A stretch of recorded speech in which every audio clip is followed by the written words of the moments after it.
Hola,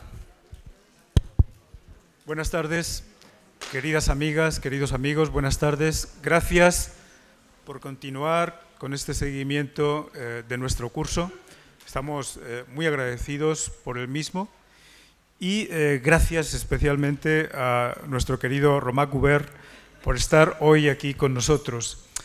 Para mí es un poco, incluso desde un punto de vista personal, pues especialmente emocionante tener a Romain aquí.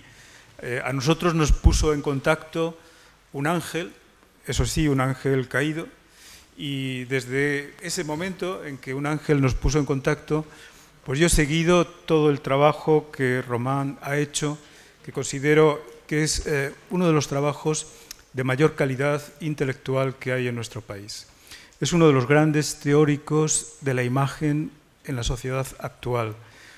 No solamente es un gran conocedor, además con un sentido de interpretación y de teoría acerca del cine, sino que en general todas las otras dimensiones de la comunicación en la sociedad de masas han sido objeto de análisis muy profundos, muy perspicaces por parte de Romain Gubern. El primer libro que yo leí sobre él es un libro sobre raza de 1977, que era, claro, la obsesión y la pesadilla a la vez de nuestro caudillo, se decía entonces, Francisco Franco. Un libro realmente maravilloso que muestra en qué medida el cine va más allá de lo que es la mera sala de proyección. Pero luego Romain ha escrito textos realmente importantísimos, por ejemplo, sobre el cómic, el libro en colaboración que tiene con Luis Gasca, que es de una calidad extraordinaria. Y también sobre cine, recientemente a mí me ha interesado mucho el trabajo que ha hecho, publicado, sobre Valdelomar, que es uno de los grandes pioneros de nuestro cine y que, por fortuna, últimamente se ha recuperado con bastante importancia, la que él se merece, ¿no? Además de eso, para mí también son muy importantes los trabajos que Romain tiene en torno a la presencia de un erotismo difuso, la pornografía y otras perversiones ópticas o el eros electrónico, monografías con una profundidad y una originalidad realmente notable.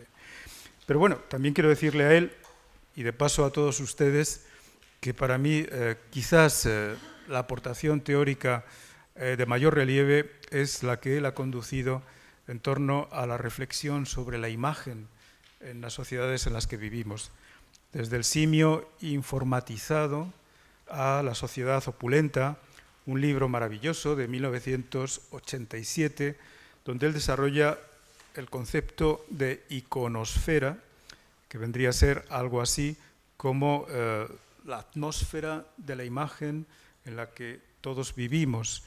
Y últimamente también las perturbaciones de la imagen, el libro de 2004 en Anagrama, que es realmente un trabajo de una calidad extraordinaria.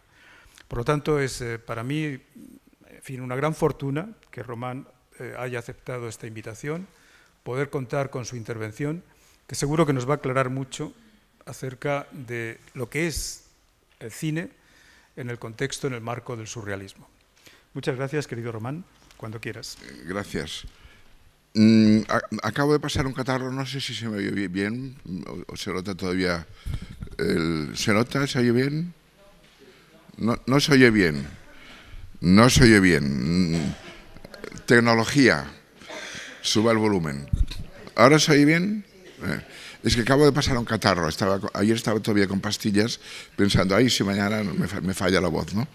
Bueno, yo debo decir que estas flores que de una forma tan abrumadora me ha lanzado José Jiménez, yo lo podría devolver porque realmente nos conocimos, si no recuerdo mal, o colaboramos en un seminario que tú creaste pionero de estudio de las artes y que fue muy activo y por allí pasó todo el mundo, toda la gente que tenía algo que decir o reflexionar sobre el arte, las artes plásticas en general y el arte en general pasó por aquel seminario que fue una semilla fundacional que luego ha dado unos frutos enormes. Me lo recordaban hace mucho, varias personas me han recordado ese seminario, que murió, las cosas mueren, nacen, mueren, pero que fue germinativo realmente, ¿no? Y que sin ese seminario, yo algunas de las cosas que he escrito tal vez no las habría escrito. Digo tal vez porque nunca se sabe, ¿no? Y efectivamente me ha interesado mucho el tema de la imagen en la cultura de masas. Un eje fundamental de mis trabajos ha sido el cine, por supuesto, pero el cine en tanto que una forma de imagen en la cultura de masas contemporánea. Y hoy día se habla del audiovisual, ¿no? El audiovisual es el cine y la televisión y los videojuegos, e Internet, en fin, ha habido una especie de crecimiento casi canceroso de celular de la imagen, la cultura de masas, que es esa famosa iconosfera a la cual te refieres tú, palabra que yo no inventé, la palabra estaba inventada por un teórico francés, yo la recuperé, y efectivamente vivimos en una iconosfera extremadamente densa, ¿no? Y las imágenes de tan abundantes son casi invisibles a veces. Hay tantas imágenes en el entorno que muchas se convierten en invisibles. Y por eso los publicitarios miran de pegar un puñetazo al ojo del espectador con agresividad de la violencia, del porno, etcétera, etcétera, para que nos fijemos, ¿no? Bueno, ese es un introito genérico en que devuelvo los piropos que me ha lanzado excesivos el amigo, el profesor José Jiménez. Debo decirles que el tema del surrealismo y el cine, más que una conferencia, podría ser todo un seminario, porque realmente me las he visto y me las he deseado para comprimir en una charla de una hora y pico el tema de cine y surrealismo. Y ya voy con ello. Empezaré con 3 citas pertinentes a este tema, de épocas muy distintas y de autores muy distintos. La primera procede de un alemán, de un biólogo alemán, precursor de Darwin, hizo trabajos de fisiología animal, etc., y adelantó algunas de las teorías, o puso algunas de las bases del darwinismo. Se llamaba Jean-Paul Friedrich Richter, vivió el siglo XVIII y XIX, y dice lo siguiente, fíjense ustedes, los sabios que eran ya entonces, en el siglo XVIII y XIX, el sueño es un arte poético involuntario. Esto no es de Gubern, es de Jean-Paul Friedrich Richter, un fisiólogo y biólogo del siglo XVIII y XIX. Más cerca nuestro, Jan Epstein, el cineasta franco-polaco Jan Epstein, que fue el maestro de Buñuel, porque cuando Buñuel fue a París quiso estudiar cine y se matriculó en una academia que había en las afueras de París que regía el cineasta franco-polaco Jan Epstein. Y allí aprendió los primeros rudimentos de la praxis del cine como oficio, ¿no? Y Jan Epstein, en el año 46, tiene una frase que dice que es una máquina para soñar. Es una máquina para soñar. También está bien. Y finalmente, Buñuel, joven discípulo de Jan Epstein, que citaré varias veces en esta charla, dice, en uno de los muchos textos que tiene, los primeros films que ve el hombre son sus sueños. Es decir, antes del primer día que vamos al cine, hemos visto películas a través del sueño, sin ser conscientes de que son películas. Eso también lo dijo Ramón Gómez de la Serna en una greguería, pero lo dijo de otra forma un poco más embarullada, ¿no? Menos económica. Los sueños son las primeras películas que vimos en los cines de Madrid, etcétera, etcétera, al estilo de Ramón, en forma de greguería, pero dijo algo parecido también. Bueno, y entre Richter, este fisiólogo alemán del siglo XVIII y XIX, y Jan Epstein en el siglo XX, aparece Sigmund Freud, que por cierto se dice que nunca fue al cine. Y les voy a contar una anécdota que avalaría efectivamente que nunca fue al cine, y en un texto suyo que no he conseguido reencontrar porque la obra de Freud es enorme, pero en un texto suyo hace una comparación de las imágenes mentales y la linterna mágica de proyección. pero no he encontrado la cita, que leí hace muchos años, la he buscado, no la he encontrado, de modo que él era consciente de que las máquinas de proyectar imágenes eran relevantes y de alguna manera tenían que ver con el mecanismo fisiológico del pensamiento icónico, ¿no? Pero bueno, es fama, se dice siempre que nunca fue al cine. Y se entiende. Le pasa un poco a la generación del 98. Eran ya adultos formados cuando el cine nace como un juguete muy imperfecto, muy rudimentario, y por tanto no le prestaron atención. El cine era una cosa banal. Así como los del 27, que creció con el cine, se enamoró del cine, Rafael Alberti lo dice, yo nací, respetadme con el cine. Y Buñuel, que es del 27, y todos ellos, y Cernuda, y todos ellos, ¿no? La del 98 no. Y la explicación es así de simple. Ellos estaban ya formados como adultos, culturalmente, cuando nace un juguete extremadamente imperfecto en sus orígenes y no le prestaron atención.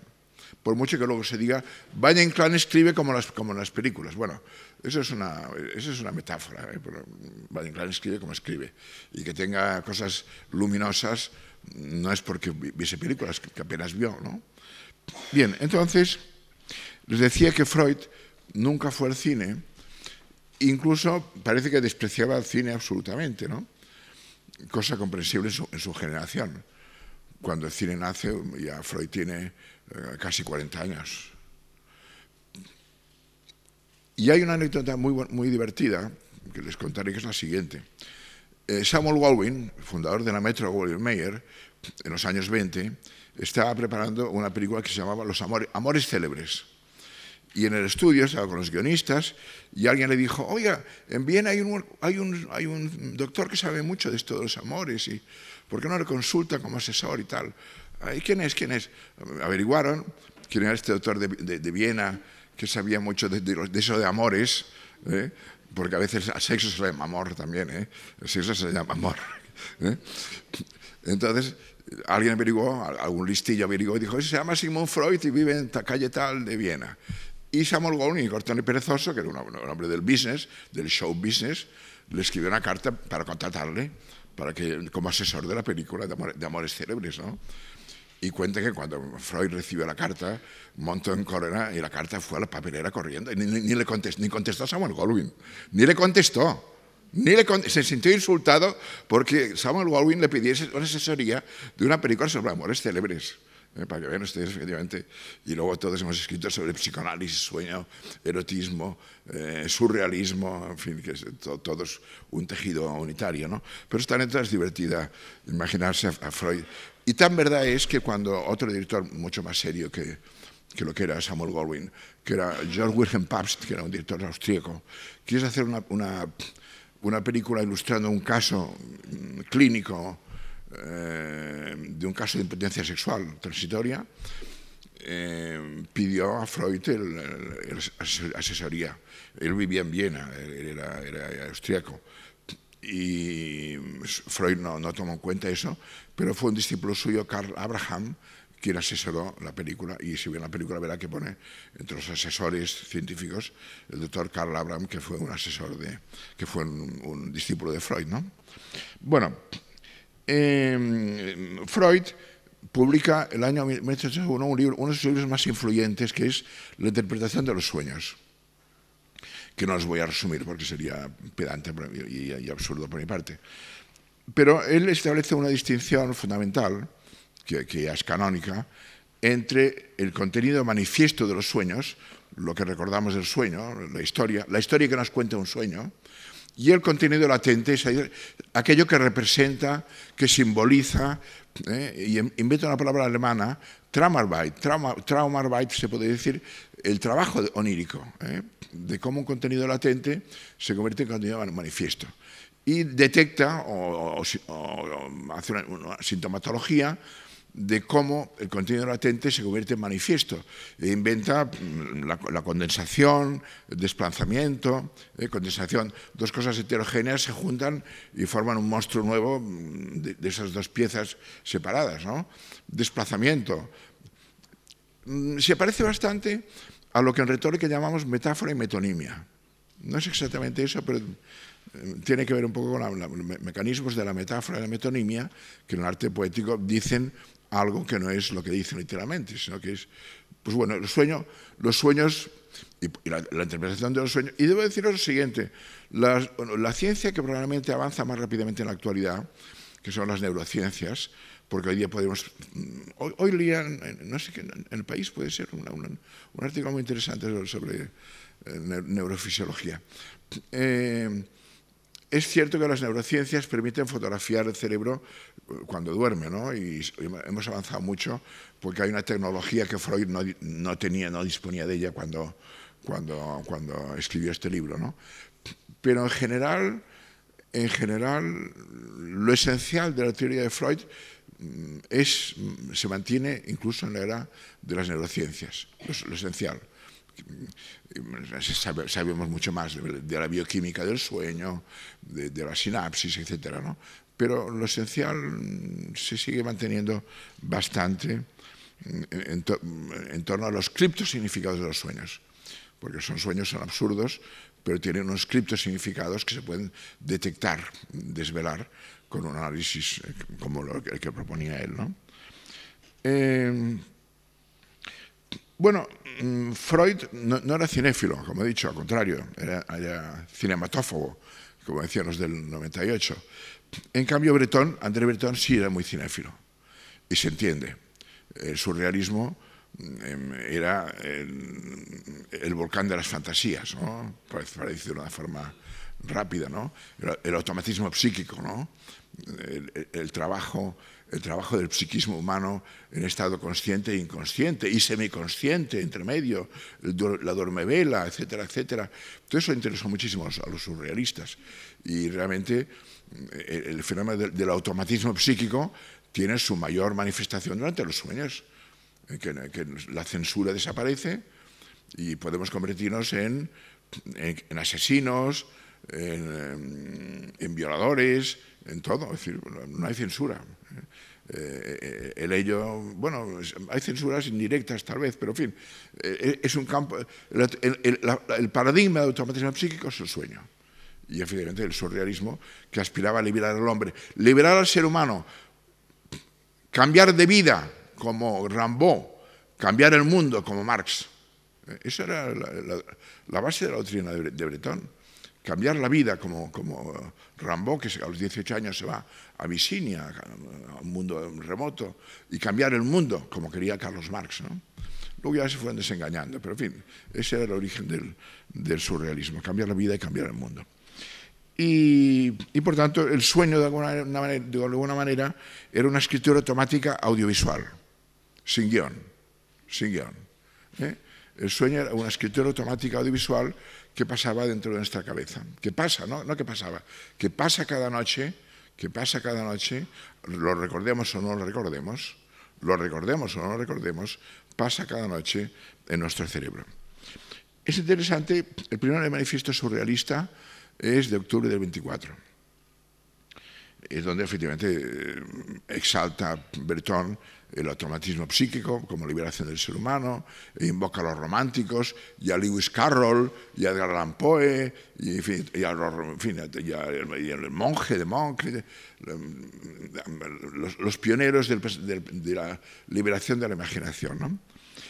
Y ese mismo año, al año siguiente, un francés hoy día olvidado, salvo porque los que nos dedicamos a esos temas, que se llama Jean Goudal, escribió un artículo que se llama Cine y Surrealismo, publicado en febrero del 25, que es la primera vez, por tanto menos de un año del manifiesto, el primer manifiesto, que es la primera vez que hay una reflexión teórica en torno a las analogías entre la película en la pantalla y el mecanismo del sueño. Y él llama Goudal, es un artículo que todavía se puede leer con provecho, hoy sabemos más, pero es un artículo lúcido e inteligente, y él llama a la película una alucinación consciente. Sabemos que estamos en la sala, pero reprimimos este conocimiento de que estamos en la sala para entregarnos al flujo onírico que hay en la pantalla. Por tanto, la película es una proyectada es una alucinación consciente. Así lo llama Goodall, Jean Goodall, no Guverne, ¿no? Y los cinco postulados fundamentales de su artículo, que son casi silogísticos porque uno deriva de otro, son los siguientes. Dice Goodall, los 5 propuestas suyas: en estado de vigilia, la imaginación es anémica. Palabra bonita, ¿eh? En estado de vigilia, la imaginación es anémica. Analogía comparada con las imágenes reales. Cuando dormimos, ocupa un primer plano. La imaginación es anémica cuando estamos despiertos, la imaginación es la reina cuando dormimos. Segunda proposición de Jean Goodall: cada sueño es un producto personal del soñador. En el cine hago mío el sueño del otro. En el cine, como espectador, hago mío el sueño de otro que me envía proyectado en la pantalla. Que está bien visto. Tercera proposición del artículo de Jean Goodall: la comunicación consciente se rige por la lógica. La comunicación cinematográfica rompe sus reglas. La gente puede volar, puede vivir cabeza abajo, le pueden salir alas en la espalda, puede tener 3 piernas. Los dinosaurios de Spielberg, que nunca existieron, salvo el amor y el ordenador. Por tanto, la comunicación consciente se rige por la lógica. La comunicación cinematográfica rompe sus reglas. Cuarto, ese es muy importante: el cine es un mecanismo generador de sueños para personas perfectamente despiertas. El cine es un generador de sueños para personas perfectamente despiertas. Y ahí es cuando introduce el término alucinación consciente. Es una alucinación consciente porque sabemos que estamos en el cine, pero reprimimos este saber para entregarnos al disfrute, al goce, porque si cada vez estuvimos pensando, uy, aquella sombra del fondo no me la creo, no disfrutaríamos, nos entregamos al flujo de la pantalla. Y por último, y muy curiosamente, dice algo que ha durado muchos años, que yo recuerdo que incluso en mi adolescencia los teóricos del cine, porque el tema del paralelismo del cine y el sueño es un tema viejo en los teóricos del cine, y dice una cosa sorprendente no porque la escribió el año 25, pero sorprendente para los jóvenes de hoy, por ejemplo. Dice: el blanco y negro es más onírico que el color. El blanco y negro, que era hegemónico, que era el cine del año 25, era el blanco y negro de todo, ¿no? Pero es curioso que, por ejemplo, André Bazin, que escribió en los años 50 un texto memorable sobre el cine y sueño, también repite que soñamos en blanco y negro. Yo no sé dónde esa tradición científica se ha generado. Yo creo que los jóvenes hoy día ya piensan que sueñan en color, pero puede ser que la influencia del cine en blanco y negro, que es el que veíamos todos, el 100% del público, nos hacía pensar que las películas eran en blanco y negro.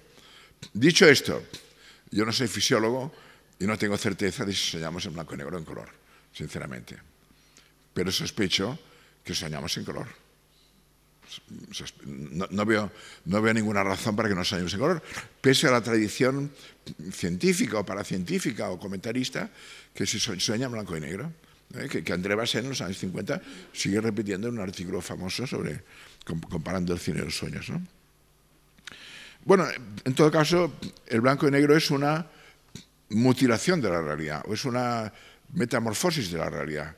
Y en tanto que metamorfosis, pues tiene un elemento onírico, ciertamente, porque las cosas son en color, o las vemos en color, salvo los daltónicos o algunos enfermos, pero en fin, esto se lo digo porque es llamativo. Después del artículo de Jean Goodall, que es un artículo fundacional, en que define la película como una alucinación consciente, sabemos que estamos en una sala consciente, pero sufrimos una alucinación. En el post-Goodall hay un par de apostillas que son obligadas a añadirle a esto que escribe el año 25. Uno,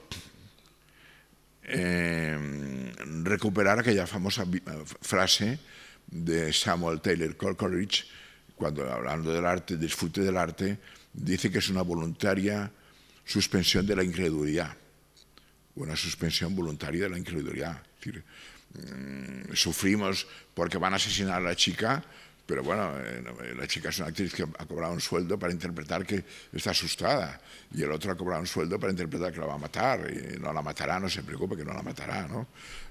Por tanto, el espectador sabe que está ante la puesta en escena de un espectáculo, pero suspende su incredulidad. The suspension of the disbelief. En inglés, Coleridge formula esto en el siglo XIX, willful suspense of the disbelief.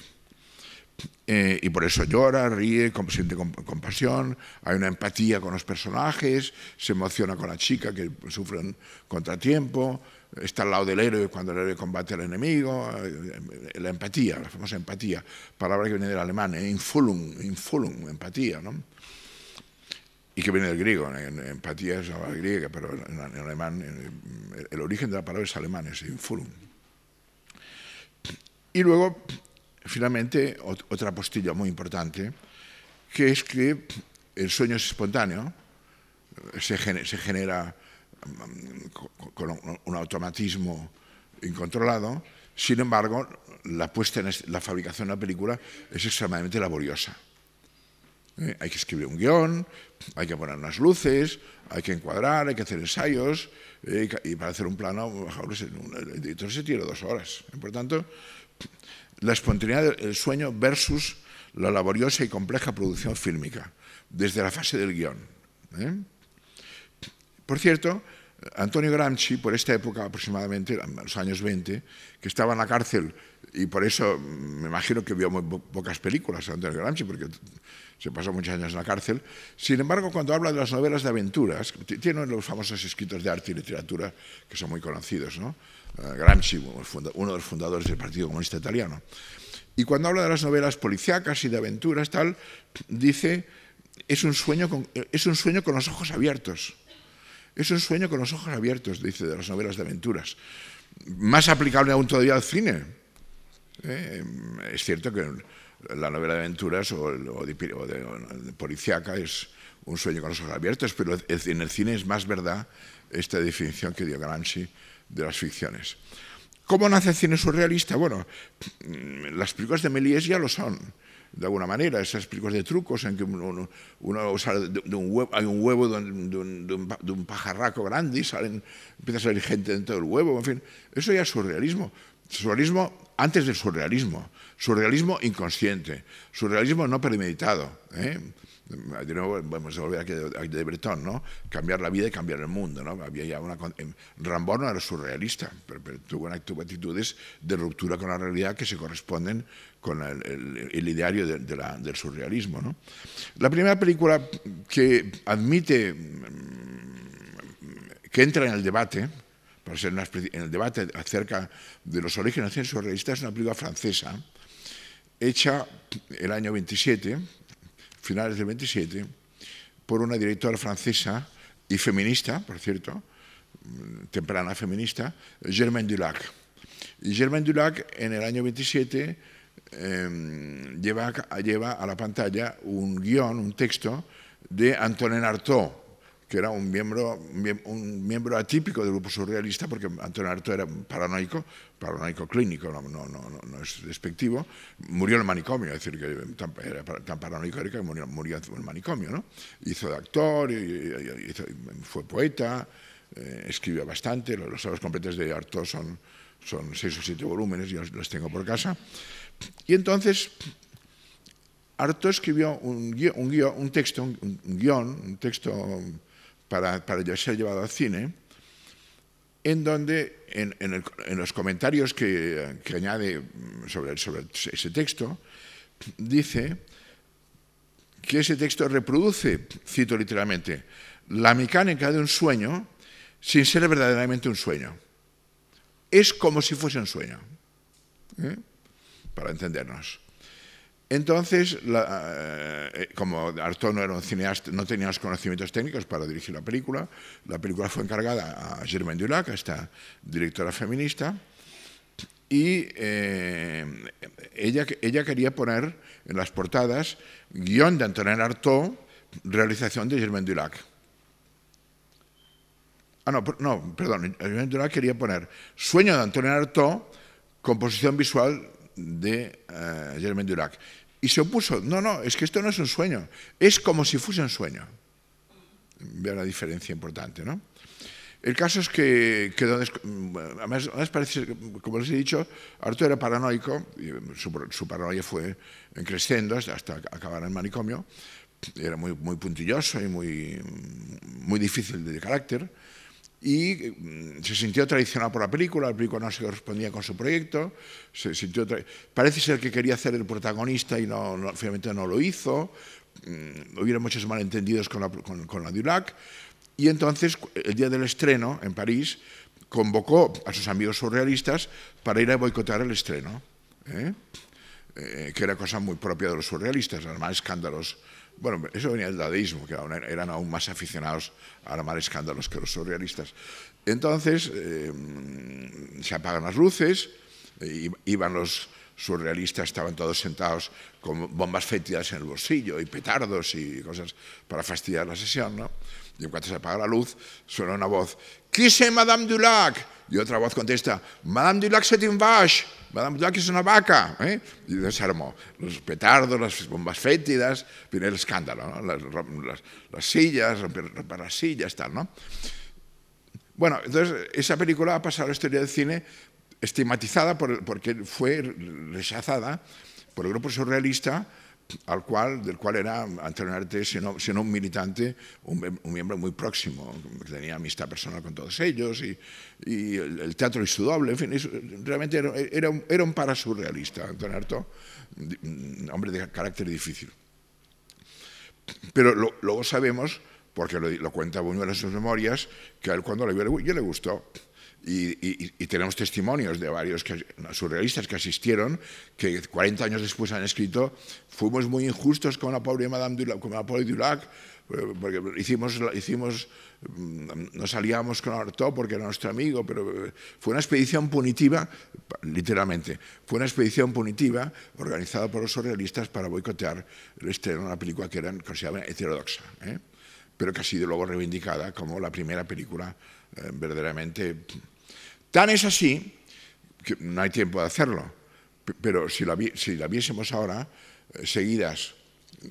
Yo no he traído imágenes, porque si hubiese traído imágenes estaríamos todo el tiempo viendo imágenes y no hablando, ¿no? Pero si ustedes ven seguidas, una a continuación de otra, La Concha y el Clérigo, que es el título de la película de Germain Dulac, La Coquille y le Clergement, La Concha y el Eclesiástico, que es un cura, un reverendo, un eclesiástico, un reverendo, que va con un clergyman, que va en pos de una mujer deseada y no la consigue, y va gateando por cuatro patas, y en fin. Si ven ustedes seguidas La Concha y el Eclesiástico y El Perro Andaluz, verán que hay una continuidad absoluta, que ya la crítica señaló en el estreno del Perro Andaluz, cuando se proyecta El Perro Andaluz en el Circuito Español de Madrid, que dirige Jiménez Caballero. Lean la crítica de Gómez Mesa, que dice, uy, se parece mucho a la de Germain Dulac, porque Un perro andaluz nos cuenta la historia de un joven que va en pos de una mujer deseada y que se le escurre, que se le escapa, no la consigue. Bueno, dice Buñuel en otro sitio una cosa muy interesante, que los sueños eróticos suyos, cuando llega el momento culminante de la penetración, la mujer no tiene orificio. Qué interesante, ¿eh? Y eso está en El Perro Andaluz. No sé si la tienen fresca. Cuando se le borra la boca y se queda sin boca, ¿no? Impenetrable, ¿eh? Por lo tanto, hay toda una simbología que une perfectamente un cordón umbilical que va de la Coquille del Clergement a Chien Andalou. Que sabemos, además, bueno, yo sabía que estudiaba particularmente con mucha atención, tiene más de Dalí. El guión. La realización es de Buñuel, indiscutiblemente, es mérito suyo. Pero en la iconografía del Perro Andaluz hay muchísimo Dalí. Las hormigas, bueno, Santos Toro ya decía, las hormigas en la palma de la mano. El hormigueo del deseo masturbatorio. El hormigueo del deseo masturbatorio, porque como saben Dalí, y no lo descubro yo ahora, sino que lo explican en sus memorias paladinamente, era un masturbador compulsivo. Lo cuentan perfectamente, ¿no?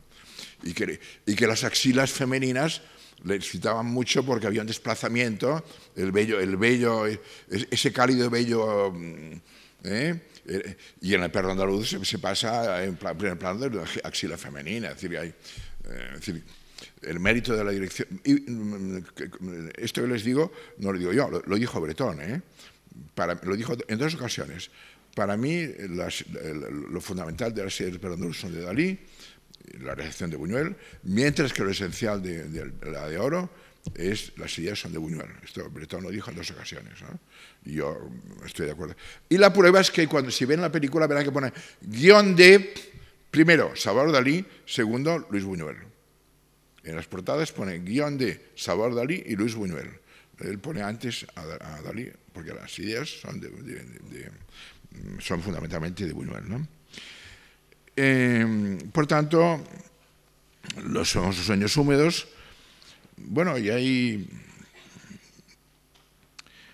yo no querría ser impertinente, pero ni escandalizar a la audiencia, aunque los surrealistas nacieron para escandalizar, no serían surrealistas.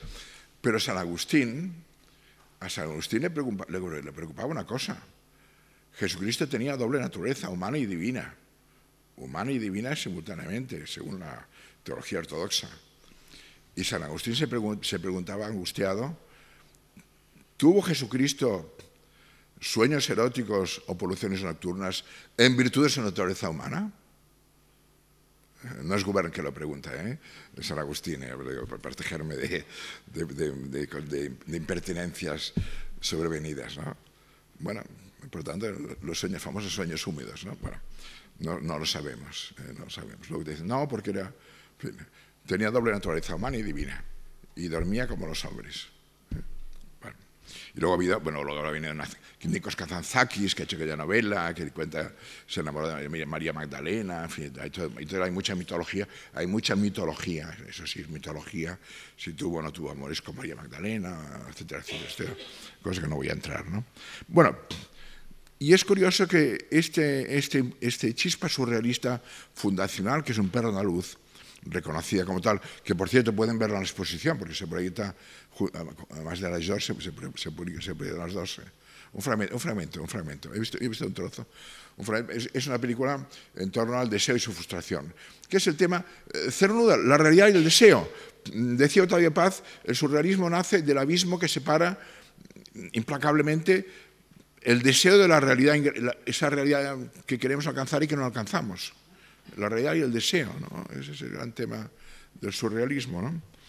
Y fíjese que cuando siguió trabajando en México, Buñuel, en una industria muy precaria, haciendo cine comercial de consumo, con películas rodadas en 2 semanas, porque si no lo corrían a patadas del estudio de Churubusco si no hacía esto, melodramas para el público y para el mercado.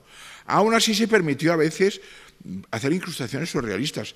Si ustedes ven Su vida al cielo, que es una comedia que no pudo acabar por falta de dinero y lo tuvieron que montar como pudieron con lo que tenían porque no tenían más dinero, hay una escena de un autobús, bien popular, para barrios populares, es un melodrama de consumo, con actores populares. Hay una escena en que van en un autobús, el protagonista, que es un joven, con sus preocupaciones, porque tienen que ir a buscar un notario porque su madre está muriendo, a hacer testamento, etc. Y de pronto se fija que en el autobús hay una chica muy atractiva, y la mirada del deseo, ¿no?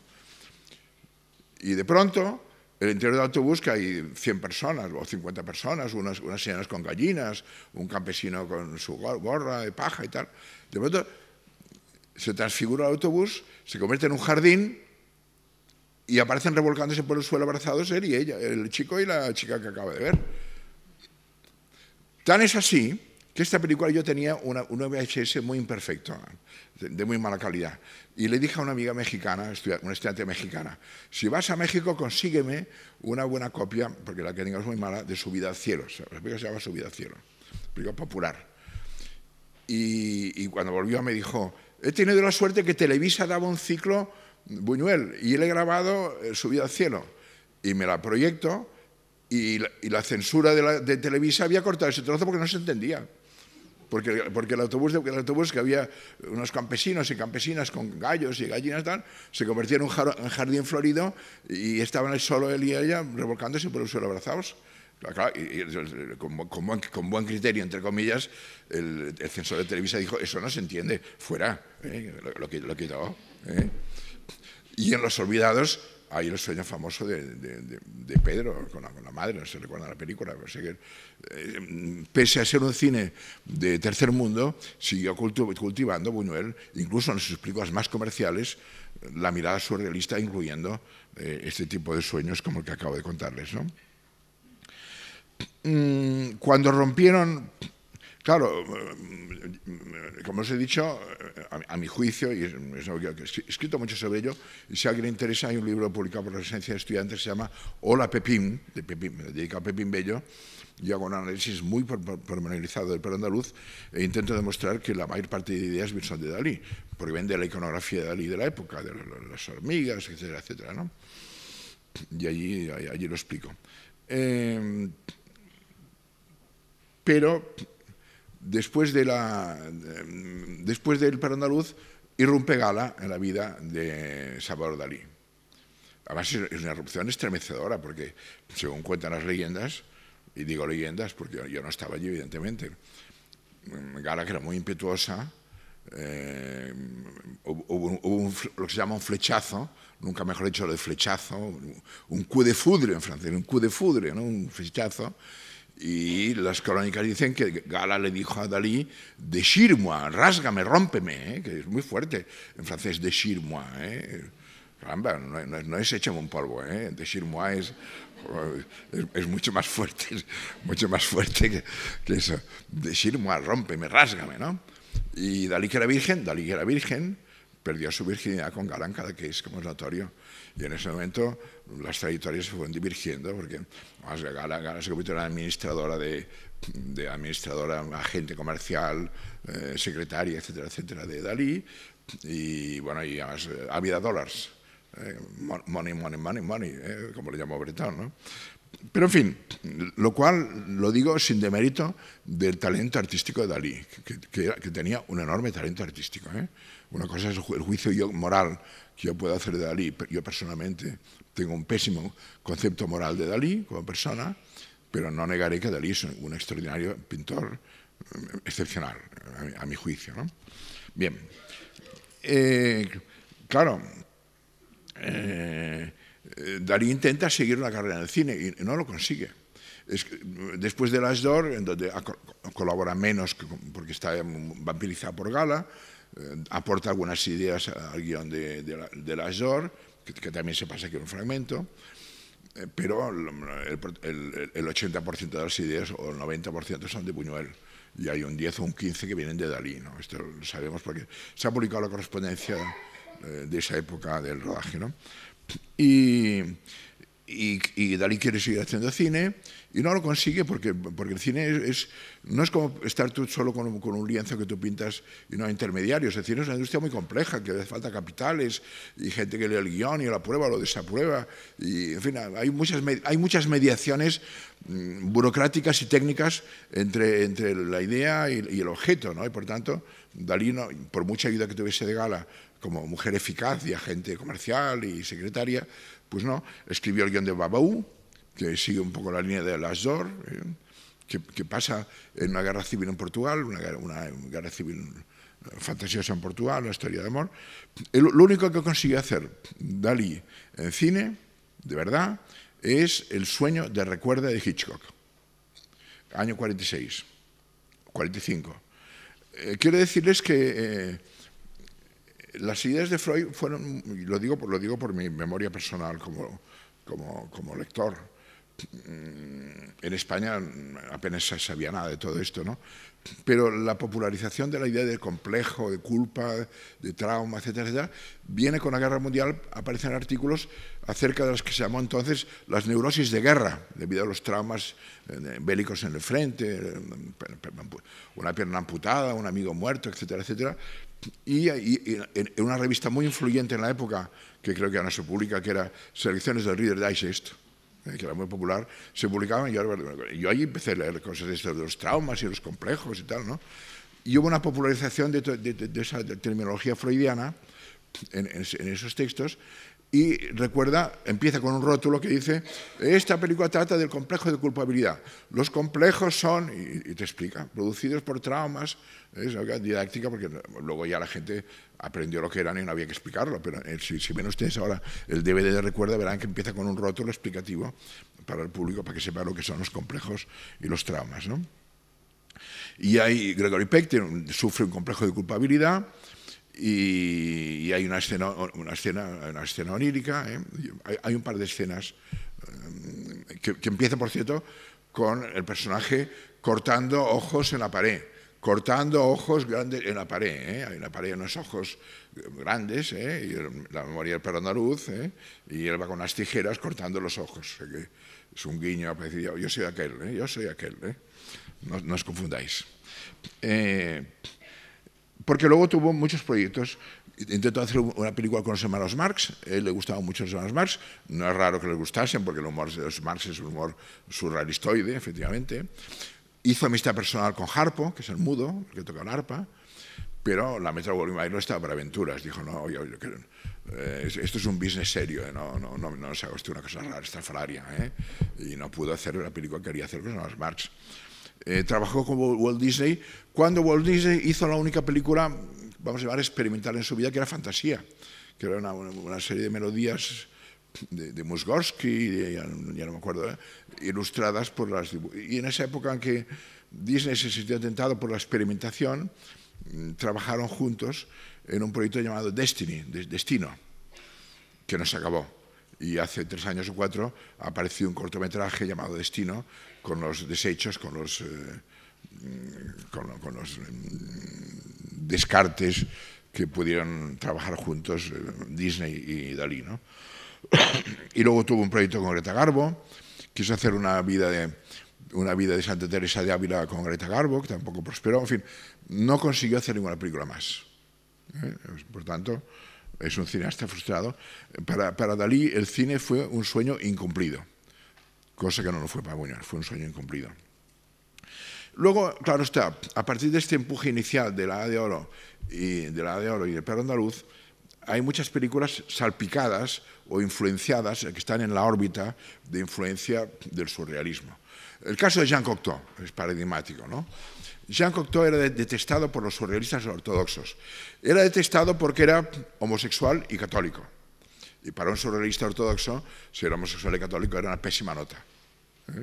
Porque los surrealistas eran muy dogmáticos, eran muy libertarios, pero muy dogmáticos. Paradoja. Paradoja, libertarios, pero dogmáticos. Y sin embargo, Cocteau, cuando hace el año 30, simultáneamente que L'Âge d'Or, porque también se lo financia el vizconde de Noailles, La sangre de un poeta, piensen que al pobre Cocteau lo descalificaban los surrealistas y a La sangre de un poeta le llamaban las menstruaciones de un poeta, para humillarle, ¿no? Y sin embargo, uno ve... Yo recuerdo con Max Sau, yo tuve la gran fortuna de tratar a Max Sau personalmente, porque yo viví una temporada en mi vida en Estados Unidos y fue a dar a Harvard unas conferencias Max Sau y lo conocí en casa de Juan Marichal y Solita Salinas, y luego fuimos a cenar con José Luis Sert, autor del famoso, o sea que fue una cena de gala con Max Sau, Solita Salinas, Marichal, Max Sau y yo, en casa de Sert, ¿no? Y recuerdo que Max me decía una cosa, y me decía: han sido muy injustos los surrealistas, porque en el fondo lo detestaban porque era maricón y porque era católico. Y que son las razones menos objetivas que a uno se le pueden ocurrir para descalificar una obra de arte, ¿no? Pero bueno, en fin, ese era el mundo que era en esa época, el mundo era así y hay que contarlo como era, ¿no? Y La sangre del poeta, repitiendo aquella fórmula vieja que hemos dicho de Antonin Artaud, al principio de la película dice que es la historia de un durmiente despierto, no de un soñador. La historia de un durmiente despierto, no de un soñador. O sea que es un sueño en estado de vigilia. Si me permite la expresión paradójica, ¿no? Y bueno, y efectivamente utiliza un elemento que está en todo el cine de terror, que es la paranoia onírica. La paranoia onírica es cuando alguien... Seguro que han visto King Kong, la versión, la primera, la del 33, ¿no? Si ustedes recuerdan que King Kong lo crucifican, lo sacan de la isla, hay un fundido negro y no nos explican cómo transportan a Kong a Nueva York, como los sueños, hay un fundido negro, y está en Nueva York. ¿Y cómo cabe en el barco un mono tan grande? Bueno, no importa, no saben, no importa. Está en Nueva York. Y está en Nueva York crucificado como Cristo, exhibido en crucifixión. El King Kong exhibido como Cristo en crucifixión en un teatro de Nueva York. Entonces, atado con cadenas, seguro que lo han visto, y su amada, la mujer amada, Ana, se ha hecho una lectura, siempre se ha dicho que es una película edípica, porque es el joven que desea poseer a la madre, que el padre velloz y ferudo, el padre feroz y velludo, el padre edípico, posee a la mujer deseada, el hijo se subleva, mata al padre para poseer a la madre. En fin, esa es la lectura de psicoanálisis barato de King Kong, pero le digo porque es la que circula habitualmente en las lecturas que se hace de King Kong en la crítica banal, ¿no? Bueno, digamos que es una historia edípica con un gran gorila que es la figura paterna. Lo dice Freud en Totem y Tabú, las zoofobias infantiles son manifestaciones del complejo de Edipo. Lo dice Freud en Totem y Tabú. Las zoofobias infantiles, en el perro velludo y temido, el niño ve la figura paterna temida, por tanto, correspondería a eso, ¿no? Bueno, viendo la escena concretamente de la paranoia onírica que me refería, fíjense ustedes que Kong rompe las cadenas y va directo a la ventana de los millones de ventanas que hay en Nueva York. De los millones de ventanas que hay en Nueva York, millones de ventanas, va como una flecha directo a la ventana donde está Ana, la mujer deseada. Y el público no le extraña, no me parece normal, ¿no? Y va como una flecha. Paranoia onírica. Paranoia quiere decir que si me persigue aquel toro feroz que tiene 3 cuernos y saca fuego por la boca, ya puedo esconderme en la mina más profunda del mundo, que ese toro me acabará encontrando. Ya puedo esconderme en la mina más profunda del mundo, que el toro me acabará encontrando y me embistirá. Por tanto, la paranoia onírica está en todo el cine de terror. Y en el cine de terror está basado todo en la paranoia onírica, ¿no? El monstruo que llega, el monstruo que amenaza, y ya podemos escondernos, el monstruo nos encontrará, ¿no? Como decía antes, en los sueños, ¿no? Y bueno, y en el cine comercial de Hollywood hay una serie de películas fetiches que les encantan. A Breton le había encantado Nosferatu, la primera versión de Drácula, que se llamó Nosferatu para evitar el pago de derechos de autor. Murnau intentó eludir el pago de derechos de autor a los herederos de Bram Stoker llamándole Nosferatu, pero luego hubo un pleito, la productora tuvo que pagarlos. Por cierto, Drácula ha fascinado a los surrealistas con razón, porque es un mito de gran complejidad. Déjenme que les dé un dato nada más. Bram Stoker, autor de Drácula, muere de sífilis. El mordisco que da placer pero mata. De eso nos habla Drácula. El mordisco que da placer pero mata. Por tanto, Drácula tiene muchos niveles de lectura. Bueno. Por tanto, había un rótulo, hay un rótulo en Nosferatu que lo recitaban casi como un mantra a los surrealistas, que cuando llega el protagonista, el Jonathan Harker, que se llama distinto en la película, al castillo de Drácula, ha de atravesar un puente y pasar el puente hasta el castillo. Y hay un rótulo que dice: cuando hubo cruzado el puente, los fantasmas vinieron a su encuentro. Bueno, esa frase la repetían como un mantra a los surrealistas. Cuando hubo cruzado el puente, los fantasmas vinieron a su encuentro. Finalmente es muy sugestivo, ¿no? Esta idea de que el puente separa lo real de lo otro real, de el mundo y el otro mundo, mi mundo y el más allá, en fin. Por tanto, eran muy cinéfilos. El cine de terror está basado en la paranoia onírica, efectivamente, y por tanto hay una película también famosa, Sueño de amor eterno, de Hathaway, en que a Gary Cooper lo encierran en la cárcel por un delito que no cometió, es un falso culpable, pero de noche su espíritu vuela y va al encuentro de su amada, de su novia, ¿no? Y se encuentran en un tercer espacio o en un cuarto espacio, él y ella, y luego por la mañana vuelve a la celda, ¿no? Por tanto, y King Kong, y el padre de la novia, la pesadilla del padre de la novia, que Spencer Tracy no puede avanzar, se le hunden los pies en el pasillo de la iglesia, y como fuese fango, ¿no? Por tanto, el cine ha echado mano de muchos recursos que vienen del arsenal iconográfico del surrealismo, ¿no? De esas incongruencias que son típicas del surrealismo, ¿no? Buñuel, en una conferencia que dio el año 58, voy a ir rápido porque me parece que podría estarles dando un seminario sobre el tema y no quiero darles un seminario. Buñuel en el año 58 dio una conferencia en México llamada El cine instrumento de poesía, en donde esbozó un poco los mecanismos que hacen similar la película al sueño.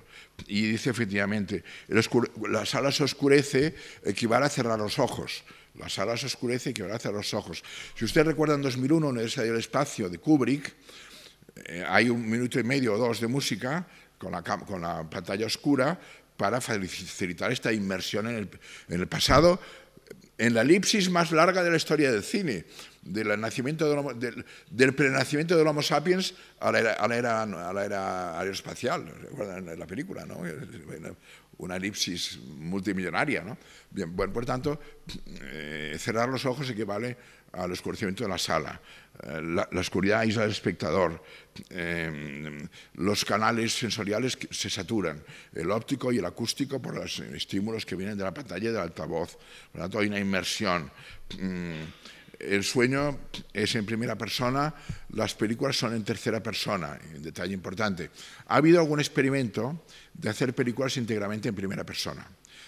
El caso más famoso es una película del año 46 llamada La Dama del Lago, de Robert Montgomery, basada en una novela de Raymond Chandler, que la pueden encontrar en DVD, es curiosa de ver, porque es una película en que el punto de vista de la cámara es el punto de vista del detective, del protagonista, ¿no? Pero ¿qué ocurre? Ocurre que se demuestra el artificio de este punto de vista óptico en la escena del beso. Porque cuando él, después de le dar una paliza y moratones, ella se sienta al lado de la cama y le saca un espejo, le enseña un espejo para que el espectador pueda ver los moratones de la cara del protagonista, que es cámara subjetiva, le pone un espejo, entonces el espectador ve los moratones que lleva en la cara, y hay un diálogo tierno entre él y ella, entonces ella se inclina para besarle, y cuando se inclina para besarle, tapa el objetivo y no vemos el beso. El beso menos erótico de la teoría del cine es un beso en primera persona. Es el menos erótico de la teoría del cine, no lo vemos. Tapa el objetivo ella al inclinarse, ¿no? Por tanto vemos el cine en tercera persona, habitualmente. Aunque hay el plano y el contraplano, y hay también la cámara subjetiva, no voy a entrar en esto. Y luego todos los elementos de artificio, la macropsia, las cosas se agigantan en primer plano, macropsia. Micropsia, las cosas se hacen diminutas, plano general, los westerns de Jean Ford. En la diligencia, que es el plano famoso, hay una panorámica y de pronto vemos en un primer término de espaldas un indio que está escrutando a lo lejos la diligencia pequeña como una hormiga a lo lejos. La diligencia en micropsia, la espalda del indio en macropsia, en primer término, ¿no? Por tanto, el cambio de escalas, del plano general al primer plano, macropsia y micropsia. Las elipsis, el salto de tiempo, los flashbacks del recuerdo, la iconografía caprichosa, los monstruos, las metamorfosis. Y luego, cuando dormimos, cuando soñamos, cuando cada noche dormimos, se ha estudiado, ya está muy estudiado, tenemos varios periodos de sueños oníricos breves que preceden, que además se definen por lo que se llama MOR, movimientos oculares rápidos, en inglés REM, Rapid Eye Movements. Y el sueño último que tenemos dura unos 90 minutos. De modo que se diría, por analogía, que hay unos cortometrajes que preceden a un largometraje de 90 minutos, que es el último sueño que tenemos cuando dormimos. Así que es el mecanismo de la... Y a diferencia del sueño onírico, en la sala el espectador no forma parte de la fabulación. A diferencia del sueño onírico, el espectador no forma parte de la fabulación, no está en la pantalla. Lo estará cuando se practique la realidad virtual inmersiva. La realidad virtual inmersiva con un casco, que nos darán de aquí 100 años, 80 o 50 o 30 años, los industriales de Hollywood, para entrar en la pantalla, entonces sí que estaremos en la acción. Pero ahora estamos en la butaca viendo una acción externa, cosa que no ocurre en el sueño, que no estamos inmersos en el sueño y somos protagonistas o coprotagonistas de la acción que vivimos, ¿no? Por tanto, hay una integración emocional, ¿no? Alteraciones fisiológicas, un sueño de persecución, de miedo erótico, acelera el pulso.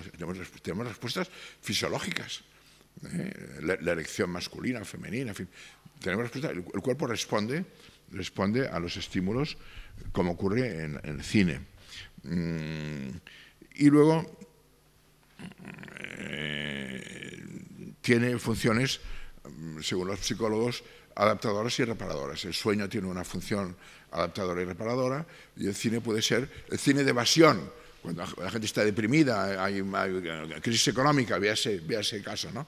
Crisis económica, la gente está deprimida, las cosas van mal. Ves a ver una comedia, distráete, ves a ver películas divertidas. Por lo tanto, la terapia del cine como evasión. Por tanto, las analogías son muchas, como pueden ver, y decirles que el sueño ha estado siempre coqueteando con el cine de vanguardia, no solo surrealista. Y es cierto que cuando llega el cine sonoro, la producción se hace mucho más cara, por tanto el cine experimental se hace más escaso, porque es mucho más cara. Los años 30 coinciden con la Gran Depresión. La Gran Depresión bipolariza políticamente a la sociedad. O si estás con los fascistas o estás con los comunistas. Estoy dando una visión esquemática, ¿no? El mundo se divide entre Hitler y los progresistas, o Mussolini y los progresistas. Por tanto, la politización de la cultura en los años 30 con la Gran Depresión expulsa a la vanguardia del mundo del arte, o tiende a expulsarla, o no la favorece. Hacer películas se echa más caro porque son sonoras, manejar el cine sonoro es mucho más indócil que el cine mudo. Por tanto, hay una crisis de la vanguardia y del surrealismo en el cine en los años 30. No obstante, ya todavía hay pinitos, y en Estados Unidos concretamente, muchos artistas exiliados por la Guerra Mundial van a parar. André Breton va a parar a Nueva York, Lévi-Strauss va a parar a Nueva York, Luis Buñuel va a parar a Nueva York, Duchamp va a parar, Man Ray va a parar a Nueva York, y hay una película de la cual también verán extractos en la proyección, que es una película que rescata el intento de la vanguardia anteguerra, que es Dreams That Money Can Buy, sueños que el dinero puede comprar, que es una película que coordina Hans Richter, que viene del dadaísmo. Hans Richter es un pintor, grafista alemán que nace con el dadaísmo, y él coordina una película que tiene varios sketches, un sketch dirigido por Mark Sainz, otro dirigido por Fernand Léger, otro por Man Ray, otro por Marcel Duchamp, otro por Alexander Calder y el último por Hans Richter. ¿Cuál es la historia o el pretexto? Es que un hombre, el protagonista, consigue ver a través del ojo de las personas y ofrece 6 sueños.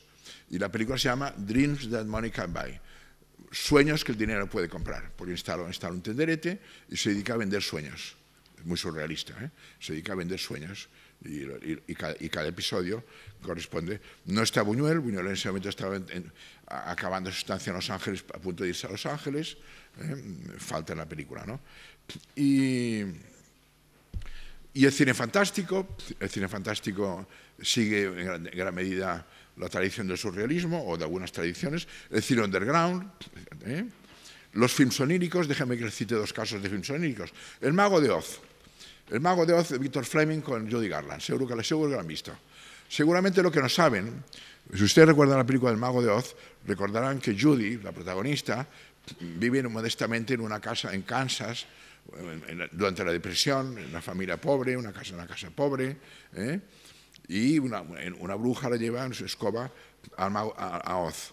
Y cuando llega a Oz, la película se convierte en color, Technicolor resplandeciente, ¿no? el amarillo de los zócalos, etcétera, ¿no? Pues el libro original en que se basa El Mago de Oz, publicado en el año 1900 de Frank Baum, no es un sueño, no es un sueño. En la película sí, porque permite contrastar el Kansas nativo de Judy, que es un Kansas de la depresión, una vivienda modesta, blanco y negro, vivienda modesta, vida humilde, y de pronto se ve transportada a un mundo mágico que es Oz.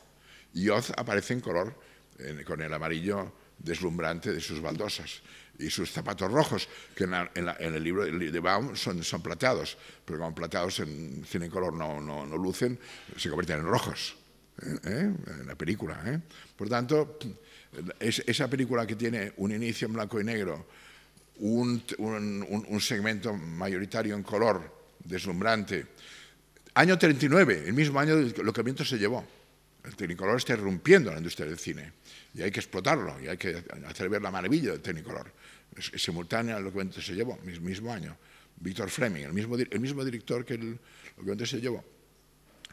Y entonces acaba de nuevo en el blanco y negro del retorno a Kansas.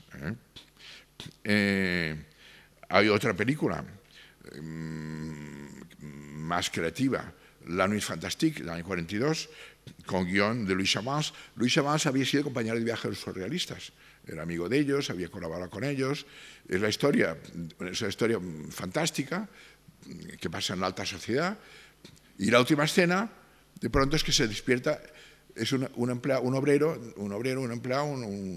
trabajador del mercado de París, de Leal, el mercado de frutas y verduras.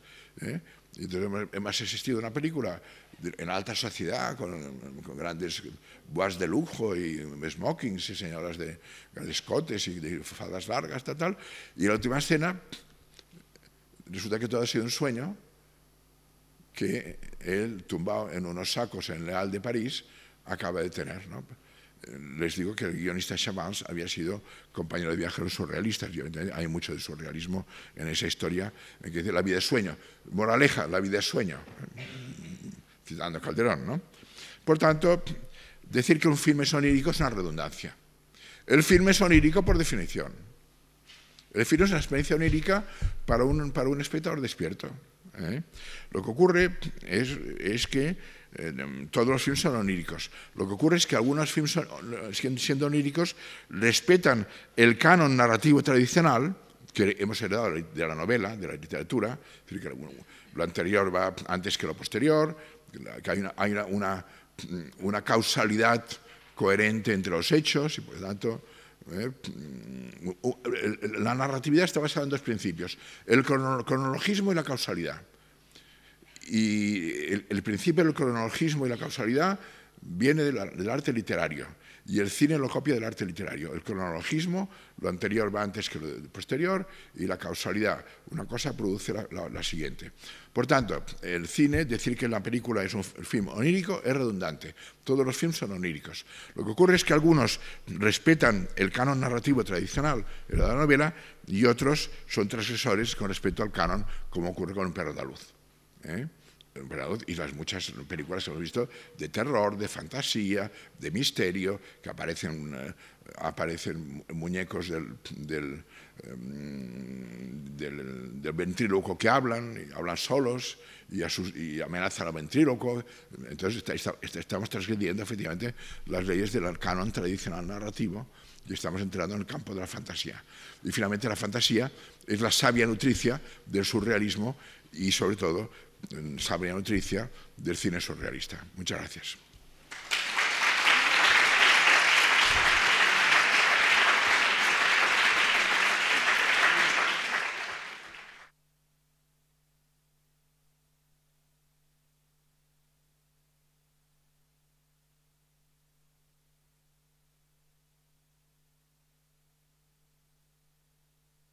Pues ya está, era para saber.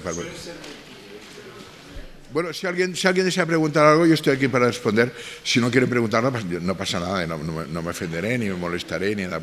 Pero si alguien tiene alguna duda concreta, sí.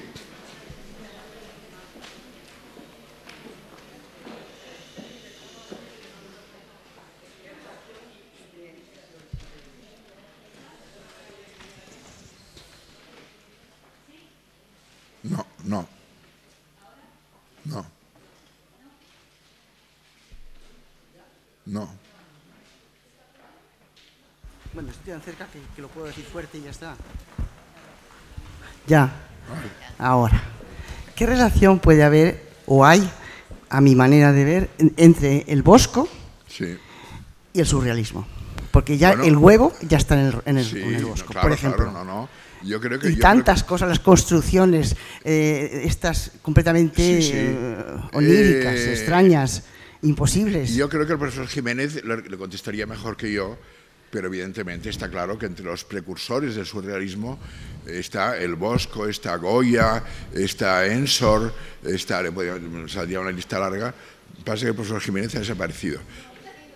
No, pero se lo digo porque es más una pregunta a un historiador del arte como es él que a un cinéfilo o a un experto en cine. Pero está claro que el surrealismo, mire usted, en el primer manifiesto surrealista de Breton, publicado en octubre de 24, Breton hace una lista de precursores, una extensa lista, en la cual está Jonathan Swift, está Edgar Allan Poe, está Baudelaire, está Lewis, el autor del Monje, de The Monk, está... es decir, que Breton reconoce que él formaliza el surrealismo como doctrina, pero él reconoce que hay una larguísima serie de precursores que han cultivado la fantasía sin límites, tanto en el campo de la narrativa como en el campo de la plástica. Y el caso del Bosco es uno de los casos más flagrantes. Y a mí siempre me ha chocado muchísimo, pero muchísimo, y me cuesta visualizarlo, saber, como sé, porque lo he leído, que Felipe II tenía el Jardín de las Delicias en el dormitorio. Porque era un rey católico, conservador, el imperio, la monarquía, y que tuviese en su dormitorio el Jardín de las Delicias, que es una obra maestra del arte fantástico, me parece incomprensible. La palabra es incomprensible, porque realmente dices, bueno, tuviese un crucifijo, bien, el crucifijo lo entiendo muy bien, es perfecto, es adecuado, pero caramba, que tenga un Bosco en su dormitorio es algo que nunca he entendido. Y es más, trabajé en un guión, le voy a dar alguna confesión personal, sobre el tema de Don Carlos y el rey, y el famoso tema de...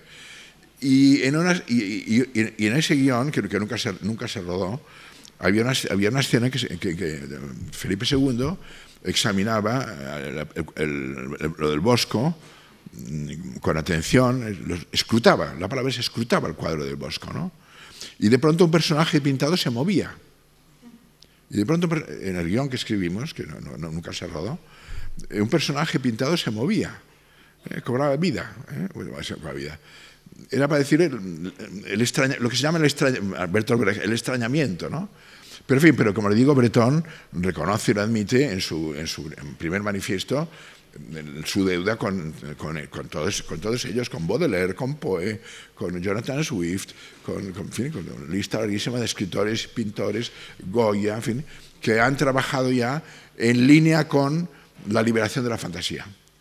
Porque, de hecho, un poco la tesis de Breton, simplifico mucho naturalmente, es que vivimos encerrados en una jaula que no permite al ser humano ser libre.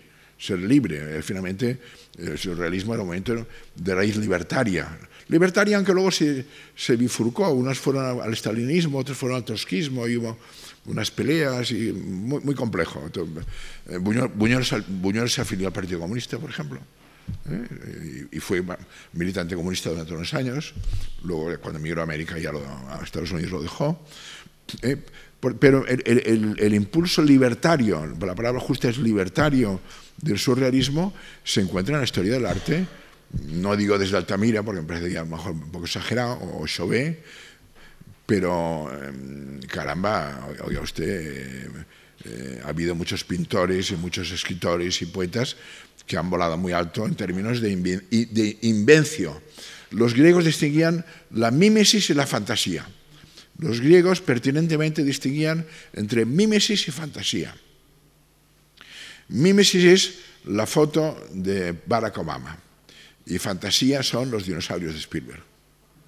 Lo que ocurre es que ahora, gracias a la tecnología digital, podemos mezclar y combinar, como en un cóctel, mimesis y fantasía conjuntamente, en el mismo espacio, ¿no?